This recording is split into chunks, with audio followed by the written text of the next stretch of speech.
There's still so much that we don't know about what happened. My little sister said, "Ken, is the world on fire?" I said, "I don't know." White men torched all 35 blocks of Greenwood, home to Tulsa's black community.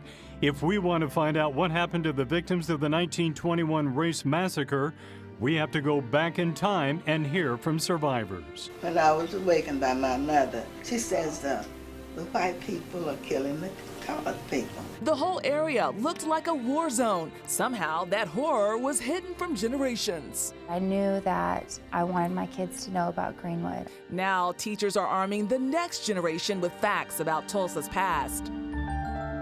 The classroom isn't the only place people are learning about the massacre. I am shocked that it has been so concealed. HBO's new series, Watchmen, is letting the world know what went on here. The people that tried to cover it up failed. Tonight, we're lifting the fog on Tulsa's darkest secret. We are glad to have you here for this special in-depth look at the darkest chapter in our city's history. I'm Kim Jackson. And I'm Mark Bradshaw. We may be closer than ever before to finding out if there are mass graves from the race massacre. The investigation begins on Memorial Day, 1921. It started on a Monday afternoon. A black shoe shiner stumbles getting onto a downtown elevator. In his effort to break the fall, he touched her, the operator, the girl, and she hollered a rape. Robert Fairchild was 17 when it happened, but he never forgot how that accident would change his world. A day later, police arrested the shoe shiner. Fueled by inaccurate newspaper reports, a white mob made its way to the courthouse. There were rumors of lynching the teenager. The street was full of people, and of course, there was profanity, there was drinking. Before long, the black community showed up to defend the young man. With tempers flaring on that unusually hot May day, someone fired the first shot, but it would not be the last.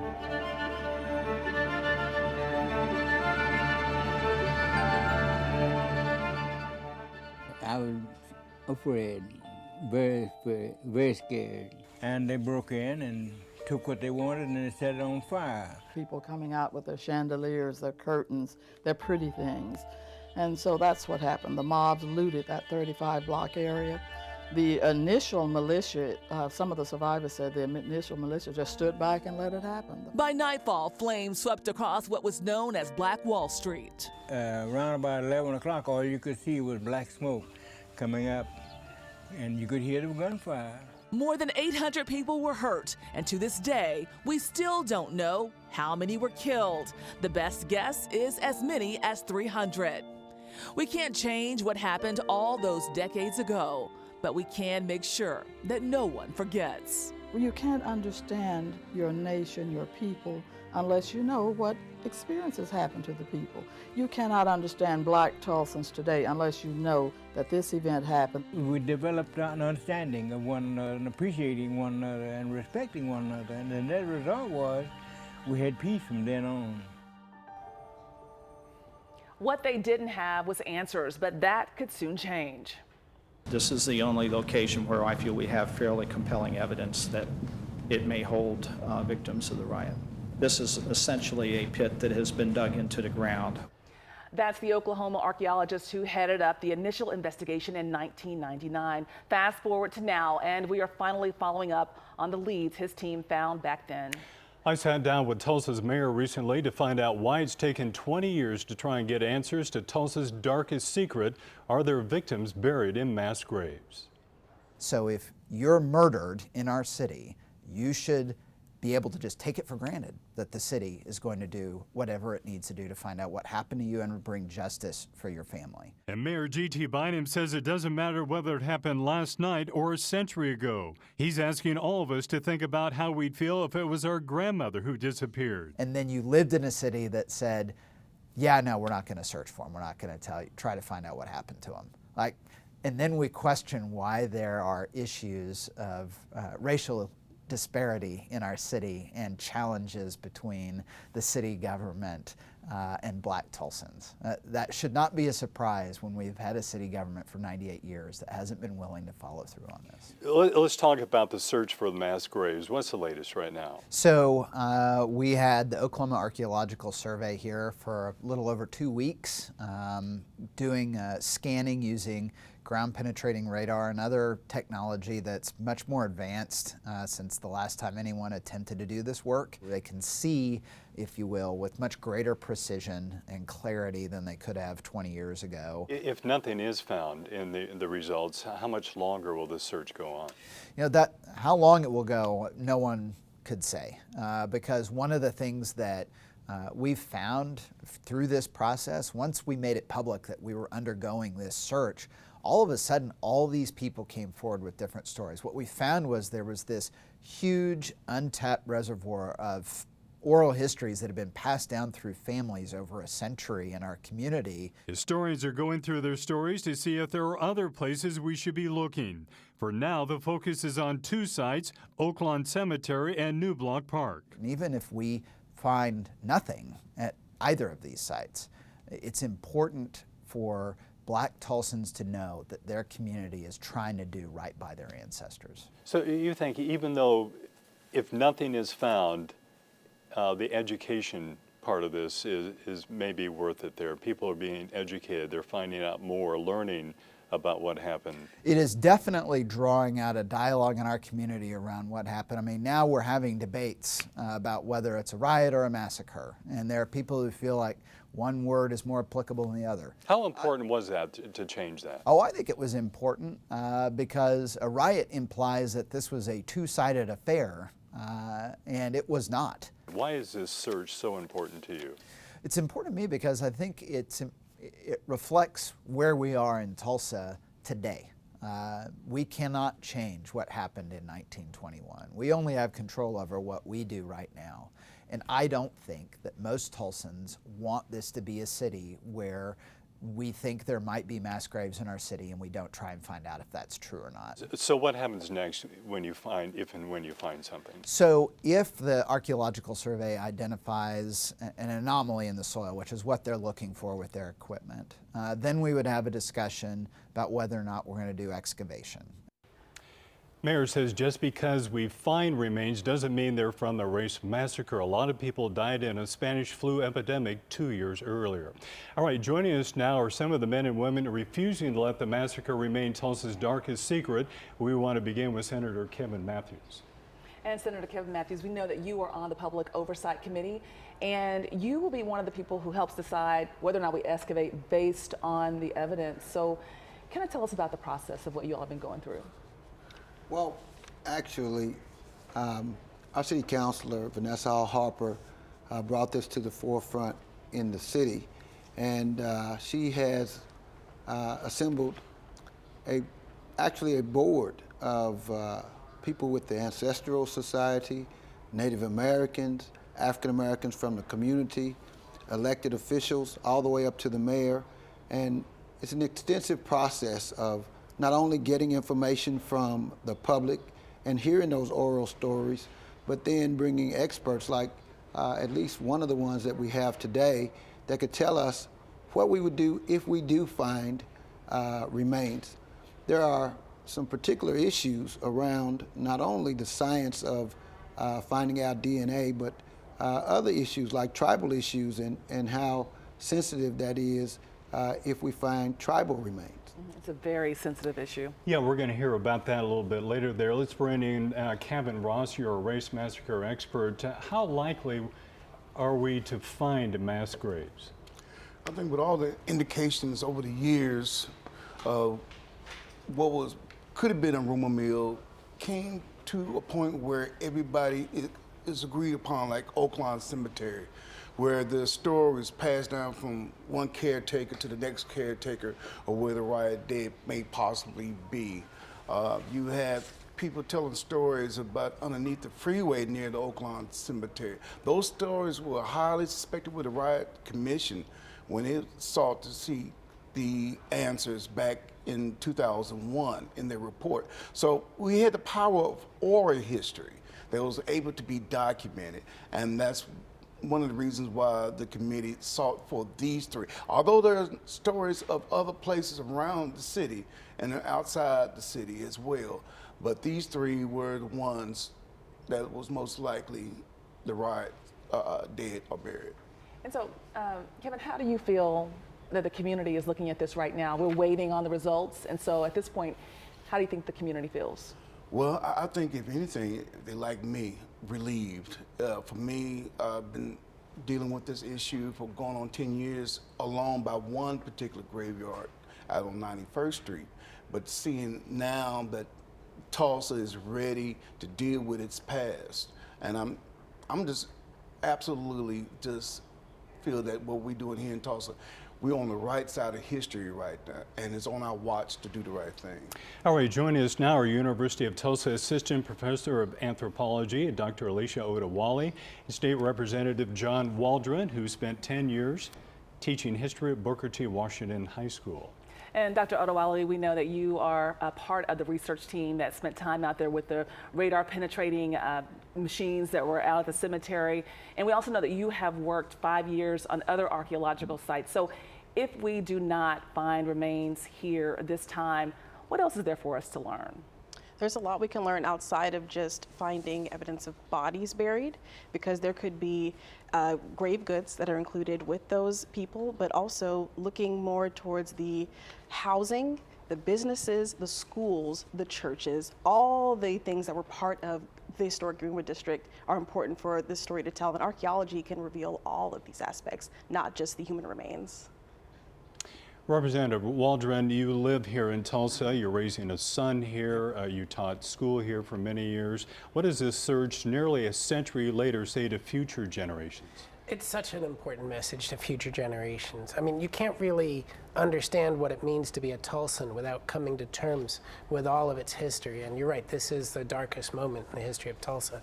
I want my son to grow up knowing what happened and understanding what it means to be a Tulsan today. But so many generations don't know that or didn't know that and weren't taught that. Yes, and that's a terrible crime. Generations of Tulsans were robbed of an essential piece of their history. And so now we're learning about the massacre, learning about the graves. And Mr. Ross, you know, you have covered this for so many years, and you're a historian here in town. Have you heard about any other grave sites? Well, we did come across some information of the one in 91st. I think there's an issue with that as far as having permission to go out there and search for it. Crown Hill was another location. But there's other places outside the city. We had one gentleman that called in and stated that in Purcell, Oklahoma, that bodies were buried there. And the person that was telling him was a sheriff, so he had all this knowledge of it. By the time we got to him, he had passed away. And so those one of those we almost were there. So, but they still coming in. We still hearing those stories, and the more we talk about it, people feeling free enough to share what they've learned, and that's really important, because it does make our community that much closer if we start sharing those stories. How important is it to, when you look at all these different places to search, to narrow it down, or to know for a fact possibly there's something there, because as more and more come, you know? Yeah. Well, I think we need to search all areas, rumor or not, because we just don't know. There's no neon sign with a big arrow saying, here they are. You know, we're relying on technology, we're relying on oral history, and we just got to take our time at this. We're not on a deadline. How is it possible to search on every rumor about where graves could be? We start with a telephone call when somebody will call in and said, well, my mom told me that they were buried over here. I need to look over here. We even got calls that was over there in the Rudicy Library area, you know. So people know these different stories, and we're just making piece by piece. Some may be legit, some not be legit. But I think while we got the technology to at least be able to go scan the area to see there's a possible disturbance underneath the ground. Senator Matthews, you heard the mayor say a few minutes ago, for the better part of a century, we've had a city government that has not followed through on the search for the mass graves. Why was that all those years, no follow through, and why now? Well, first of all, I want to say that it's significant that we have Mr. Ross here because his father was Don Ross. He and Senator Maxine Horner in 2001 did an extensive study and made specific recommendations that fell on deaf ears. And when I became an elected official and I talked to the people at the Greenwood Cultural Center and others in the community, this was a sore spot that this had not been addressed, and I felt it was my responsibility. That's why I wrote Senate Bill 17 to create a revolving fund to be able to address this story of Black Wall Street, the 1921 Centennial Massacre, and that change was part of it as well. And so I felt that it was my responsibility to bring it back up. And fortunately enough, the leadership that we have currently at the mayor's office, in the legislature, and even the governor has sought fit to not only address the issue, but fund the issue and be transparent. And so I'm excited that the work that was done in 2001, part of it's being addressed today. Senator Matthews, thank you. Thanks to the Smithsonian Channel, we can see the Greenwood District in all of its vibrant color. Angelica Brown shows us a nearly 100-year-old video lost for decades. Rare, colorized video shows life returning to the Greenwood District just a few short years after the massacre. You can see kids coming out of Booker T. Washington High School, one of the few buildings untouched.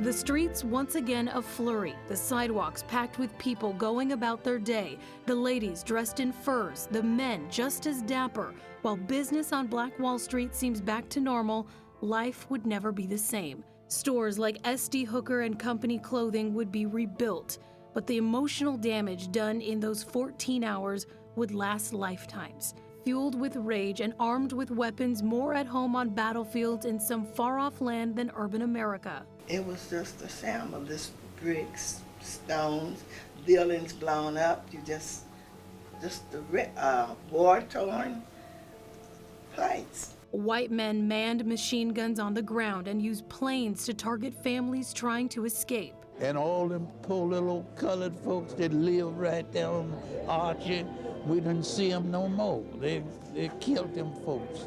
We'd later learn police officers supplied some of the guns and ammo to mobs, and that's not all. Many of whom participated in the looting, burning, bombing, and murder under the color of law. When it was over, Black Wall Street would stand in ruins, but it wouldn't stay that way. B.C. Franklin challenged an ordinance passed days after the massacre to prevent the community from rebuilding, and the Oklahoma Supreme Court sided with him. So life went on, but folks in Greenwood still too afraid to talk about what had happened. You didn't want to be labeled as a troublemaker. You didn't want to maybe end up or disappear. A lot of other Tulsans were too ashamed, so they tried to act like it never happened, creating a wound that never healed. Now, more than 860,000 hours later, it's those 14 that still haunt us.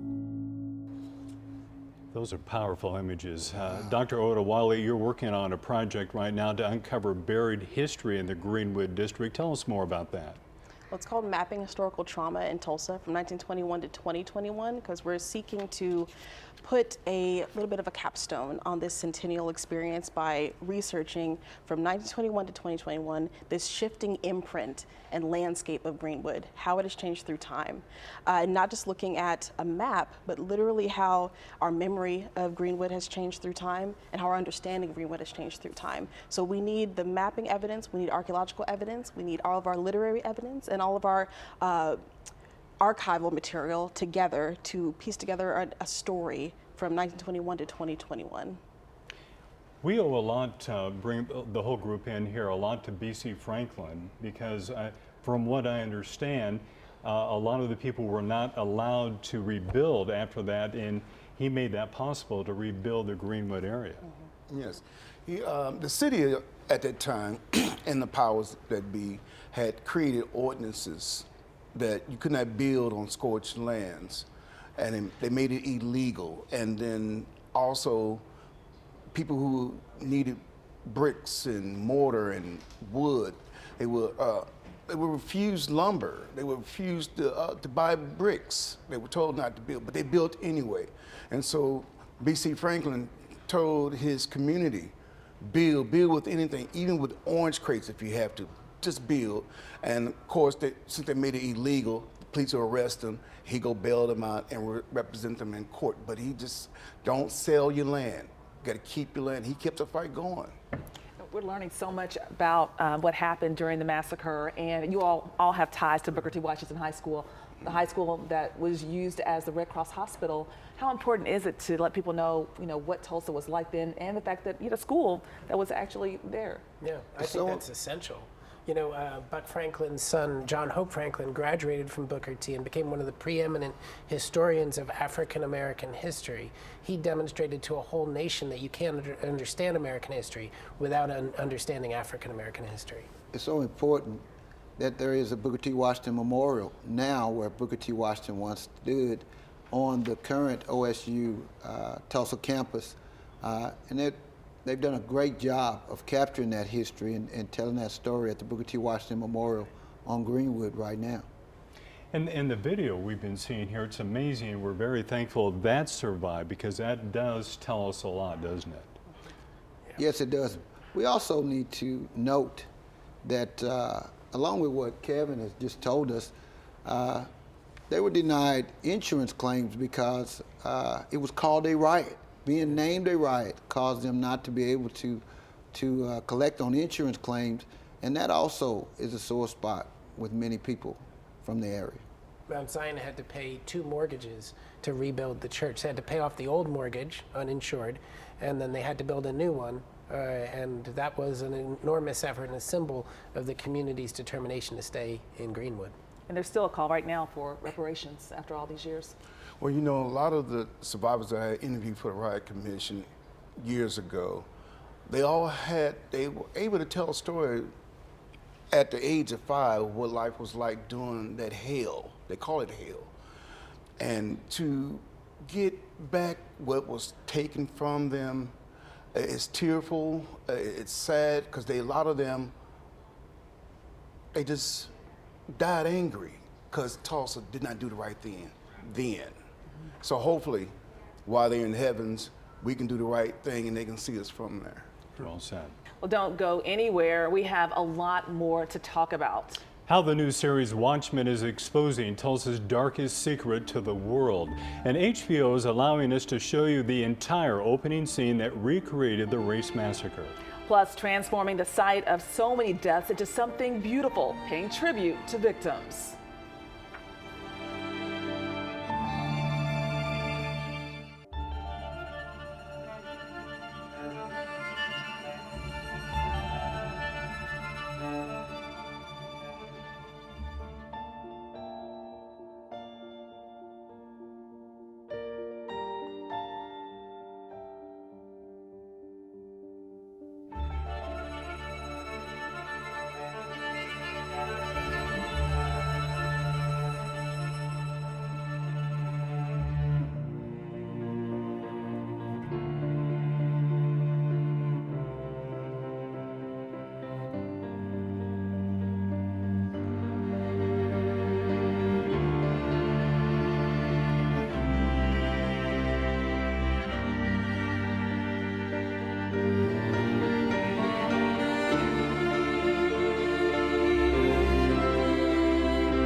I guess I was more too afraid to be surprised. I guess I'll put it that way, because I woke up just ready to run. It wasn't until 2000 that plans to build a memorial to remember the victims of the 1921 race massacre really got underway. But it would be another decade before we dedicated John Hope Franklin Reconciliation Park. Now, it serves as a symbol of life and hope in an area once known for racism and death. The memorial, though, pays tribute to more than just victims of the race massacre. The Tower of Reconciliation at the Park Center tells the story of Native Americans forced to walk the Trail of Tears and of the brave black men who fought and won the Battle of Honey Springs, defeating the Confederates and giving control of Indian Territory to the Union Army. 1.5 million people saw what, based on survivor accounts, is a pretty accurate look at the 1921 race massacre. Coming up, we'll show you the scene and hear from the woman who recreated Tulsa's darkest secret for the world to see. We also talked with Tulsa native Tim Blake Nelson about his character in Watchmen.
When we say the race massacre has been swept under the rug for decades, it wasn't until 7 decades later that the first documentary was made about it. Producers spent 4 years putting it together, called Little Africa on Fire. The goal was to finally get people talking about that chapter in Tulsa's history. And with the current surge for mass graves, the race massacre has been in the news a lot lately. But as Aaron Christie shows us, the new HBO series Watchmen is introducing Tulsa's darkest secret to the world. And based on survivor testimony, it stays true to what happened. We received special permission to show you the entire opening sequence recreating the Tulsa race massacre. Let's take a look.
Here. I told you, ain't no room. the boy then. Hey, got OB. It's gonna be okay, baby, right? You're gonna go and Heck and Liddy, and they're gonna get you someplace safe. Are you coming too? We're gonna be right behind you. It was extremely powerful and moving. Did it play out exactly the way that you wanted it to? It really did. We planned that scene down to like every detail. We really tried to put the stores where they existed as much as possible. Nicole Cassell is one of the show's executive producers. She also directed the first 2 episodes, including that recreation of Tulsa's race massacre. It will all tie together why 1921 needed to be depicted, and we actually start with a boy who says, "There will be no mob just today, trust in the law." Like, those opening lines are essential to the whole story and that little boy. And who is he? Tulsa native Tim Blake Nelson says it was Cassell who sold him on the show. He plays Looking Glass, a Tulsa police detective with a knack for interrogations and a mask to remember. But the character's original look wasn't what Nelson envisioned. He just seemed, in terms of the way that Damon had written him, to be a little more of a badass than the way they were costuming him. And I guess I brought in a measure of my own understanding from having grown up in Tulsa, what I felt this guy might want to wear. And so we went with what I call more of a rock and roll Western look. I have a secret plan to save humanity, and it starts in Oklahoma. So what are you hoping that people take away from this when it comes to the massacre and education and our culture? Well, first and foremost, I think that the show, meaning to examine justice, how we define justice, what reparations mean, what vigilantism means. Those are really the currents running through the show. Nelson says the masks that they wear are kind of a double-edged sword. They not only allow for the detectives on this version of the Tulsa police force anonymity, but they allow us to behave in an extrajudicial way because we can't be identified. There's so much to explore in who these characters are. Are there any actual heroes? Is anybody truly good, truly bad? And what is going on in our country around race? We don't do lollipops and rainbows because we know those are pretty colors that just hide what the world really is. Black and white. And in a deeper way, it's also examining where we are in terms of racial statics in America and how we're afraid of other people who don't look like us. Both Nelson and Cassell say the show finds a way not only to entertain, but to address serious issues in a thoughtful and sensitive way. And to add to that potency of the first scene, it happened to fall on the massacre's 97th anniversary. Talk to me about how that affected the mood of the set. It was very profound and moving. It was also our first day of filming. And, you know, it was to say it was intense to be recreating this was an understatement. Watchmen has a lot of Americans talking about something that we've avoided for the better part of a century. So I would assume that's a good thing that people are talking about that. Absolutely. Right. So Kevin, how does it make you feel? You had a camera and you were doing interviews long before it was the thing to do. You were a much younger man decades ago. Yeah, many pounds ago. How does it make you feel that so many people now are paying attention to what you basically took as a passion years ago? Oh my goodness. To see this production totally took me off guard. I worked with numerous media productions over the years, most of the documentaries that have been produced over the years, but I didn't see this one coming. And just the film itself, that opening scene, I was just sold. It hit it right on the head. And so it pulled me into the series. So now I'm a Watchmen fan now. Just basically just that one scene that pulled me in. And one thing that's magical right about now, because we're in a magical moment, I think, here in Tulsa, because we're facing our darkest pages in our history books. And I think one thing we tried to do, one thing I like to do is pass down to the other kids, you know, you got a cell phone, use that camera, go talk to your family, find out your roots, tell your story, you know. And so that's kind of, I think it's magical because now people are trying to find out what about their family's history. And that can be important if we get to the point of finding the mass graves, finding the skeletal remains, if we're going to do any kind of DNA. Well, we got to know where we've been so we know where we're going. Let's get back to the Watchmen. There are many communities in this country that have racial conflict. How do you feel that the Watchmen picked Tulsa to focus on our racial divide in our darkest moment? Is that good? Do you think that's good? Yeah, I think that's good, and it's tremendously important. I mean, we live in a time of national polarization, fear of immigrants, white nationalism. It's very much like 1921. But this time, Tulsa has an opportunity to lead the country out of the national mess we're facing by showing that we can come together and embrace our history. You think that many other cities can follow our lead? Many others should, yes. How do you? I think that not only other cities, I think that we can be a catalyst for race relations around the world.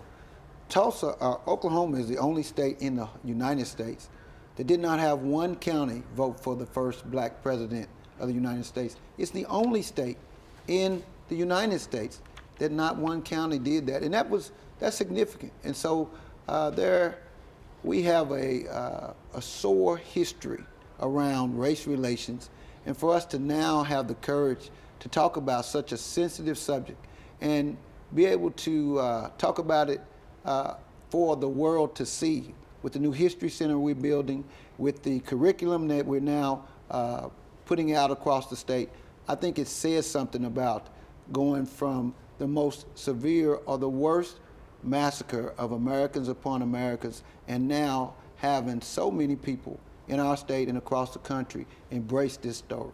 And to piggyback off of Kevin, is that, I mean, years ago I interviewed Desmond Tutu, who came to Tulsa, and I asked him about what is the world's view of Tulsa and its incident of 1921, and he stated that Tulsa is sitting on a powder keg because it refused to deal with its past. And he said, but if Tulsa deal with its race relations, Tulsa can become a jewel to the world. And that's one of my goals. And Dr. Adewale, you're watching this too from, I'm sure, looking at the history of it. We are valuing history. What's your takeaway from seeing Watchmen? I think it's important to focus on Tulsa because it is the single instance, the worst instance of racial violence in our nation, but it's not the only one. So to talk about how this plays into the national conspiracy, really, of white supremacy. We talked about the Red Summer of 1919, but this is well after that, but this is still a national issue that hasn't been dealt with. And so I think what the show I really like about the show is that it talks about white supremacy and that this is a national thing we have to look at. So looking at one case study is one way, but they're jumping through time, they're jumping through states, they're jumping through cities all through the show to show you just how this permeates our very nation. Okay. Watchmen fans on social media said they were shocked that they did not learn about this in school, but even here in Oklahoma, it wasn't something kids were required to learn until recently. I wanted them to understand that a boy stepping off an elevator was not the reason this happened. This was many years in the works. It's not just the history Mrs. Pierce is making sure they learn, how she's teaching them to prevent it from ever happening again.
You cannot understand Black Tulsans today unless you know that this event happened. But Tulsa's darkest secret stayed secret for generations. It wasn't talked about, let alone taught in schools. Now a new curriculum is helping teachers to navigate this very difficult subject. Neely Jones introduces us to a woman using Tulsa's past to create a better future. Who's ready? Come in. Assigned seats, please. Candace Pierce teaches 7th graders at Tulsa's Thoreau Demonstration Academy. When it comes to the 1921 race massacre, she doesn't skirt the issue just because it can be uncomfortable. We hit the race issue head on in my class. First, Mrs. Pierce says it's important to make students feel comfortable. I'm very candid with my class. Are you comfortable with the term African American? Are you comfortable with the term Black? How would you like people to address, how do we want to address everybody in this class, and let's all come to a consensus. Let's all learn together and let's all figure this out together in a non-threatening environment. She says that's important because everyone's worried about saying the wrong thing, and it's okay if they do. Mrs. Pierce's solution is use it as a teaching moment where the class can explore different thoughts and feelings together. This is something students are talking about, but they're not talking about it with adults. The problem, Mrs. Pierce says, students aren't always having appropriate conversations, and she wants to make sure they know how to talk about race the right way. I'm teaching what's on my heart and what I know they're going to benefit from. To do that, she can't just feed her kids facts. She has to make them think, and some of the questions they're trying to answer are ones adults have struggled with for generations. And as Tulsans, how do we move forward in our city and bring us back together and get rid of that social segregation that we see everywhere in our schools and in our city? And I want them to be armed with all this information and them to go out and feel empowered to do it. She's not holding back any information. Mrs. Pierce says you can't know what was lost unless you know how vibrant and amazing Black Wall Street was before it burned. And you can't understand the race massacre without knowing what race relations were like in 1921. We go through and talk about the Klan and their involvement in Oklahoma. Mrs. Pierce says studying old Klan propaganda not only gives students a better picture of our history, it's also preparing them for the here and now, especially with all the fake news on social media. Can we tell if somebody is trying to dupe us into believing something that we shouldn't believe?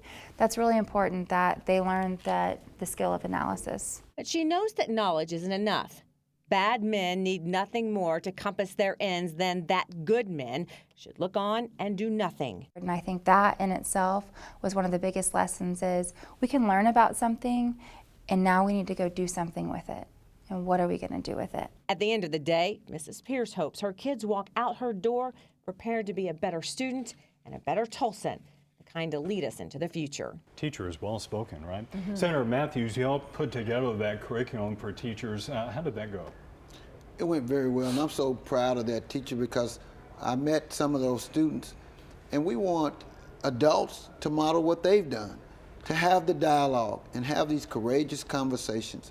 And she talked about the social segregation that we have, and that would change if we were courageous enough to just have the conversations. Whether we agree or disagree, we can learn from each other. And part of that curriculum was developed by getting information from the community, historians like Hannibal Johnson, and teachers that teach social studies and history put that together, and now they're teaching it to teachers. And Representative Waldron, you were a history teacher before you went to the legislature. So how important is it for teachers to have that curriculum in their hands to go from? It's essential. I mean, the massacre has been in the curriculum for a long time, but what does that mean? What tools are we giving our teachers to start those conversations, to educate the young people, and to get them to confront our history and move on from it? We saw a clip earlier from The Watchmen. Would that be a good part of the curriculum? Ooh, that's a good question. Ms. Pierce's middle school students might be a little too young Maybe for high that. school. Right? Maybe high school, though I think you need to supervise that content a little bit. But what a powerful way to get young people to think about our history. Well, as much as we learned about what happened that terrible day, it's still hard to imagine what it was like living through it. Let's hear from a few of the survivors in their own words. The bullets were just raining down over us. The airplanes were up, just raining down the bullets. And I could see them, and I heard them, and I was so frightened, I pulled away from my parents. Well, when bullets falling around, you don't know whether to run, whether to lay down, whether to sit, or what.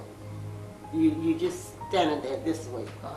When the planes would fly over, we would see them dropping something to the rooftops of the different houses and setting them on fire.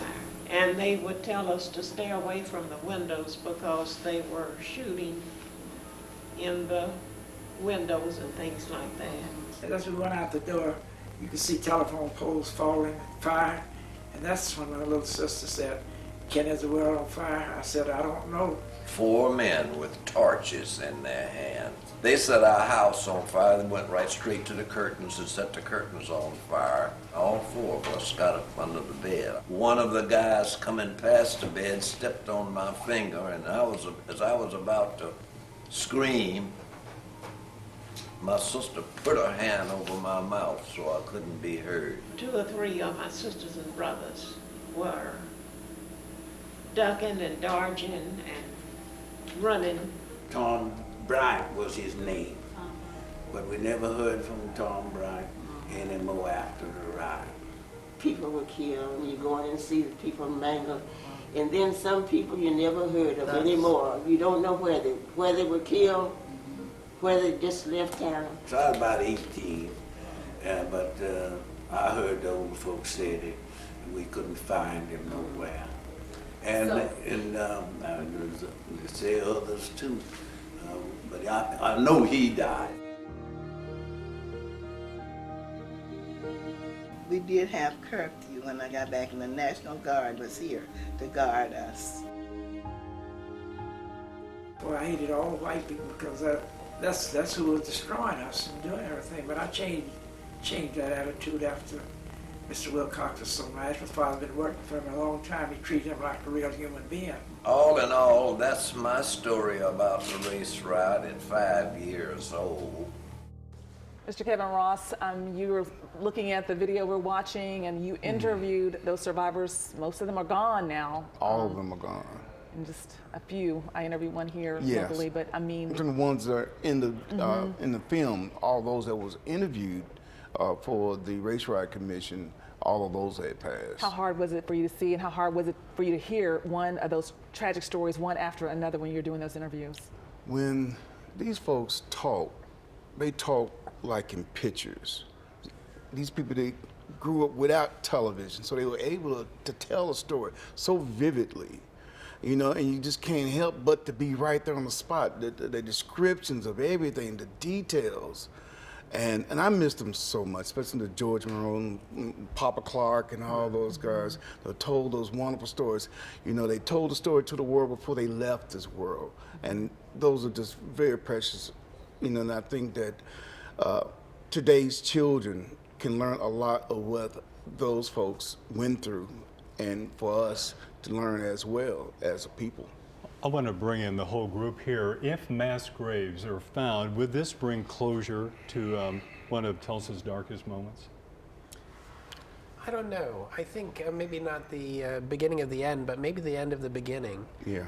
Because we would still have a lot to talk about, and it's the work of many generations, I think. Yeah, for something that had been hidden so long, those who most were affected are no longer here, but it's us that are still here dealing with it. Will we get over it? Will it be the end of the story? I agree with you. It's a beginning. It's a step. It's among many steps that we must take here in Tulsa, but I think we'd be that much closer as a people here in Tulsa as we go on this journey. I think it would reduce a lot of the angry emotion because we're showing respect, and that's really a big part of what has happened by hiding this. It seemed to be so disrespectful and so painful, and so dealing with that would take away that portion. But then we still have the question of reparations and how to repair that damage, but it would take away a lot of the thoughts about the disrespect that happened by not acknowledging it. And Dr. Ottawala, you're still gathering details of the story with the artifacts. Just having these oral stories, does that help you in your search? It actually made it more complicated Because I expected whenever I started my research for starting new archaeology in Greenwood, I expected to have to collect all of this information in Tulsa, but there's so much of the archival evidence that's outside of the city that people don't even know exists. So out in my research, trying to collect all of the archives and all of the exhibit material that have anything to do with our history, I've identified 26 institutions. Most of those are outside of Tulsa. So there's a serious barrier to even getting access to our own history that we still have to address. So even if we do find our mass graves, if we find one, it doesn't mean there won't be others. And it doesn't mean that's the end of the conversation, because we still need to actively look for our people and our history and put the two together. As we look forward to healing in the future there, Senator Matthews, there's a history center that will help us with that. Yes, we hope to break ground in January of 2020. There'll be a history center that tells the story prior to the glory of Black Wall Street, the glory of Black Wall Street, and then the massacre, and then the resilience that this community has shown. And people that want to support this can go to www.tulsa2021.org. And because of the Watchman show, we do have a GoFundMe for people to support it. Where will this history center be? That'll be on Greenwood. It'll be just south of the current Greenwood Cultural Center, right along Greenwood, some 6,000 to 7,000 square feet, and it'll be a vivid account of what happened before, during, and after that incident. It'll be a great way to learn about it. It would be a shame that we only have the story being told in Washington, D.C. at the National African American Museum of History and Culture and not here. We will now have the story being told right here on Greenwood. And how can people that are watching this, or people that see our newscast that we're running right now, how can they get involved? Well, Phil Armstrong is the person that's on Greenwood every day at the Greenwood Cultural Center, and he is our project director. But people can go to our website, www.tulsa2021.org. They can go by and see Phil at the Greenwood Cultural Center and get involved. We want everyone involved. This is a great way to turn that terrible tragedy into triumph as we move forward. On that note, we want to thank Mr. Ross, Senator Matthews, Dr. Odawale, and Representative Waldron for being here tonight. We hope their unique perspectives on the race massacre inspire and empower you to stand up for what's right. And we want to thank you for joining us for what we feel is a very important issue as our community moves forward together. I'm Kim Jackson. And I'm Mark Bradshaw. Good night.